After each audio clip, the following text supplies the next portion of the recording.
Hello बच्चों, welcome to my channel biology hub. मैं हूं आपकी प्रिया मैम और आज हम पढ़ेंगे क्लास 11th का chapter number 1 the living world. Students, इस चैप्टर में अब तक हमने बहुत सारे टॉपिक डिस्कस कर लिए हैं, जिसमें हमने various characteristics of living organism देखा था and then we had discussed about the binomial nomenclature. So today we are going to discuss about the topic systematics. तो आज का हमारा टॉपिक सिस्टमैटिक होगा। So let's start. So what is systematic? The systematic word is derive from the Latin word systema. Systematic word जो है एक Latin word से derive हुआ है जिसका नाम है systema and it means systematic arrangement of organism. Systema का मतलब होता है सिस्टमैटिक अरेंजमेंट ऑफ ऑर्गेनिज्म, यानी यहाँ पे ऑर्गेनिज्म का एक सिस्टमैटिक अरेंजमेंट किया जाता है, एक रूल्स एंड रेगुलेशन के अकॉर्डिंग क्या किया जाता है, अरेंजमेंट की जाती है and that is known as systematic. जो सिस्टमैटिक टर्म था it was first coined by Carolus Linnaeus in 1751। 1751 में कैरोलस लीनियस ने सबसे पहले सिस्टमैटिक टर्म जो था वो कॉइन किया था और लीनियस ने ये सिस्टेमा वर्ड है इसको अपने बुक टाइटल के रूप में भी रखा था जिसका नाम था systema naturae. Okay students, so what do you understand by systematic? What is the definition of systematic? The definition is it is the branch of science that deals with the unique properties of species and groups to recognize, describe, name, arrange the diverse organism according to an organized plan। यानी यहाँ पे simple सा एक meaning है, systematic एक ऐसी science है, एक ऐसी ब्रांच है जिसमें हम किसी भी स्पीशीज़ की यूनिक प्रॉपर्टीज़ को स्टडी करते हैं, ठीक है। एंड जनरली ये जो स्टडीज़ होती है वो हेल्प करती है to recognize them, to describe them, to name them and arrange them into a various taxa according to an organized plan। Okay, so this is the definition of systematic। जो systematic होता है उसके अंदर बहुत सारे steps आते हैं, जैसे कि आइडेंटिफिकेशन हो गया, क्लासिफिकेशन हो गया, नॉमेनक्लेचर हो गया एंड टेक्सोनॉमी हो गया। तो ये सारे बेसिक स्टेप्स इन्वॉल्व होते हैं सिस्टमैटिक के अंदर। एंड हमने सिस्टमैटिक क्लासिफिकेशन एंड नॉमेनक्लेचर के बारे में हमने जनरल डिस्कशन कर लिया है। तो आज हम टेक्सोनॉमी के बारे में क्या करेंगे, डिस्कस करेंगे। जो बायोलॉजिस्ट होते हैं सिस्टमैटिक और टेक्सोनॉमी को इसको इंटरचेंजेबल फॉर्म में यूज़ करते हैं। मीन्स ये कभी कभी सिस्टमैटिक की जगह टेक्सोनॉमी एंड टेक्सोनॉमी की जगह सिस्टमैटिक वर्ड जो है they use. Okay, both the words are interrelated and they are similar. So let's discuss what is taxonomy. जब हम टेक्सोनॉमी की बात करते हैं तो टेक्सोनॉमी को हिंदी में क्या कहते हैं स्टूडेंट्स? वर्गीकी। ओके, टेक्सोनॉमी को हम कहते हैं हिंदी में वर्गीकी। तो टेक्सोनॉमी क्या होता है? It is the science of identification, classification and nomenclature. Basically taxonomy भी किससे रिलेटेड है? आइडेंटिफिकेशन से, क्लासिफिकेशन से एंड नॉमेनक्लेचर से। यहाँ पे जो ऑर्गेनिजम्स है उनको क्लासीफाई किया जाता है on the basis of some special characteristics. Okay, बहुत ही स्पेशल फीचर्स के आधार पे ऑर्गेनिज्म को डिफरेंट टैक्सा में क्या किया जाता है? क्लासीफाई किया जाता है और the process of classification is known as taxonomy. Clear? So जो मॉडर्न टेक्सोनॉमी है उसका मेन बेस क्या है? What are the main points that are considered under taxonomy? So the main bases are, the number one is external and internal structure। तो पहला जो base है वो क्या है? एक्सटर्नल और इंटरनल स्ट्रक्चर, जो हम क्या कह सकते हैं? मॉर्फोलॉजी। यानी किसी भी ऑर्गेनिज्म को एक टेक्सा में क्लासीफाई करने के लिए हम क्या देखते हैं? उसके बाह्य और उसके आंतरिक फीचर्स को देखते हैं। मतलब बाह्य आकारिकी आप कह लीजिए, बाहर से वो कैसा दिखता है, लंबा है, छोटा है, मोटा है, किस कलर का है, कौन कौन से स्ट्रक्चर प्रेजेंट है। एंड इंटरनल स्ट्रक्चर को भी क्या किया जाता है? कंसीडर किया जाता है। तो यहाँ पे बेसिकली मॉर्फोलॉजी और एनाटॉमी दोनों को कंसीडर किया जाता है और यूज़ किया जाता है in modern taxonomy. Okay, the second one is structure of cell, यानी कोशिका की संरचना की बात करें जिसे हम साइटोलॉजी कहते हैं।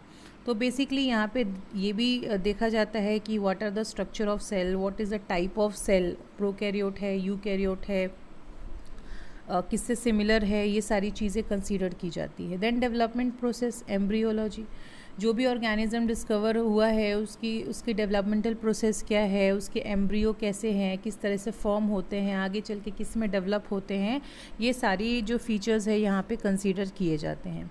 And that last one is ecological information. It is basically related to our environment यानी इकोलॉजी.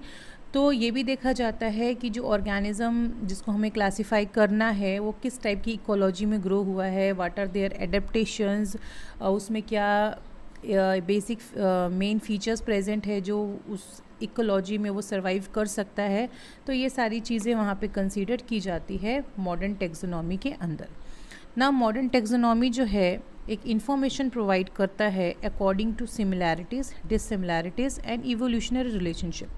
यानी बहुत सारे ऑर्गेनिज्म की अगर क्लासिफिकेशन करते हैं इन डिफरेंट ग्रुप्स तो किस आधार पे करते हैं, similarities, dissimilarities and evolutionary relationship, means उसकी इवोल्यूशन कैसे हुई है. तो ये सारी चीज़ें जो है बेसिकली हमें इंफॉर्मेशन प्रोवाइड करती है. Okay, so what are the processes involve in taxonomic study. आखिर ये प्रोसेस होता कैसे है, let's see. First we identify the feature and then describe it on the basis of morphology and other characteristics. So organism को on the basis of morphology and other features के आधार पे क्या किया जाता था, describe किया जाता था. After description they are placed in various taxa. वहाँ पे पहले से बहुत सारे टेक्सा बनाए गए हैं, ग्रुप्स बनाए गए हैं और उनके मॉर्फोलॉजी के आधार पे उनको क्या किया जाता है, अलग अलग टेक्सा में प्लेस किया जाता है.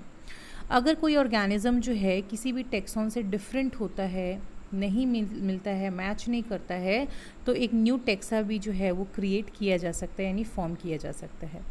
After placing them into a various taxa a correct naming can be done. यानी उनको क्या किया जाता था, नाम दिया जाता था, नेमिंग की जाती थी.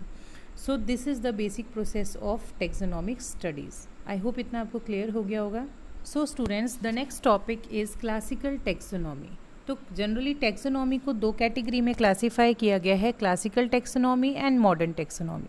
क्लासिकल टेक्सोनॉमी को ओल्ड टेक्सोनॉमी भी कहते हैं और ये तब से है जब से एरिस्टोल, थियोफ्रास्टस एंड लीनियस थे.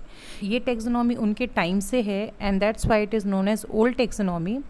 According to classical taxonomy, species is the basic unit of taxonomy. यहाँ पे जो बेसिक यूनिट है वो किसको कंसीडर किया गया है स्टूडेंट, स्पीशीज़ को कंसीडर किया गया है. और स्पीशीज़ को जो डिस्क्राइब किया जाता था that is on the basis of one और फ्यू प्रिजर्व्ड स्पेसिमेन.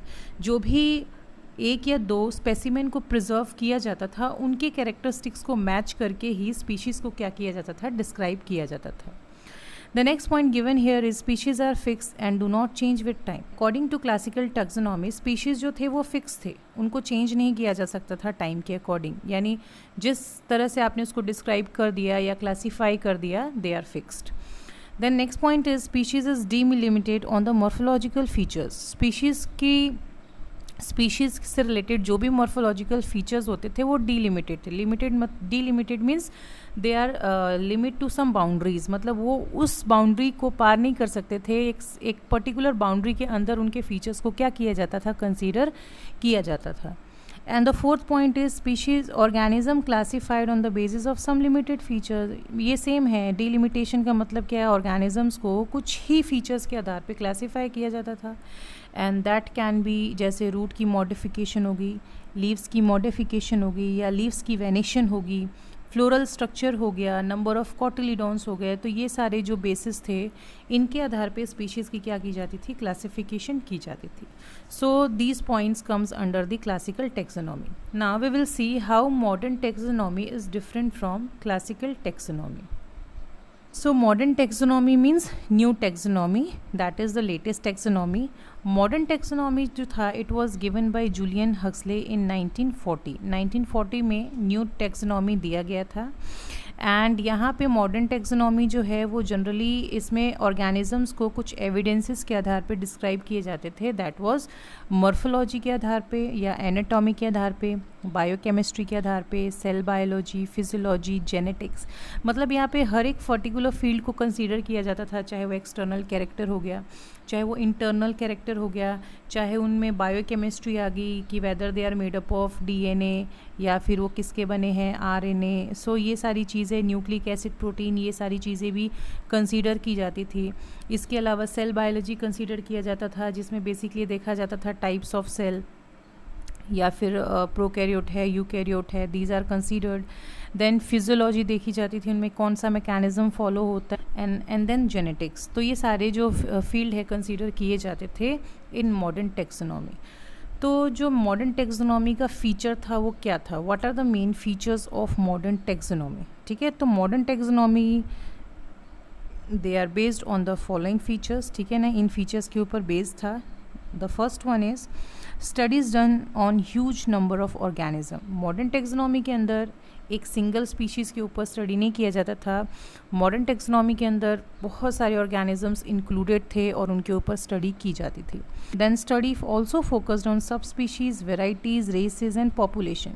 जैसे आपने क्लासिकल टेक्सोनॉमी में देखा कि वहाँ पे स्पीशीज़ को ही क्या किया जाता था, बेसिक यूनिट माना गया था एंड स्पीशीज़ तक ही स्टडी की जाती थी। बट इन मॉडर्न टेक्सोनॉमी अगर स्पीशीज़ की भी वेराइटीज़ है, वेरिएंट्स है या रेसेस है, उनकी भी क्या की जाती थी, स्टडी की जाती थी। अकॉर्डिंगली उनको क्या किया जाता था, क्लासीफाई किया जाता था। Then species are not isolated. Isolated means उनको एक किसी पर्टिकुलर एरिया तक ही नहीं रखा गया था, उनको डिफरेंट एरिया तक क्या किया गया था, कंसीडर किया गया था। Then species considered as dynamic and ever changing entity. जैसे आपने क्लासिकल टेक्सोनॉमी देखा कि वहाँ पे कहा गया था स्पीशीज़ जो थे वो क्या थे, फिक्स थे। स्पीशीज़ जो थे फिक्स थे और उनमें कोई चेंज नहीं होता with time. But according to modern taxonomy जो स्पीशीज़ होते हैं वो डायनामिक होते हैं। डायनामिक मीन्स ये मूव करते रहते हैं from one place to another place. And ever changing entity means they changed with time, यानी वो समय के साथ बदलते भी रहते हैं। And this statement was given by modern taxonomy. The last one is that it includes various branches.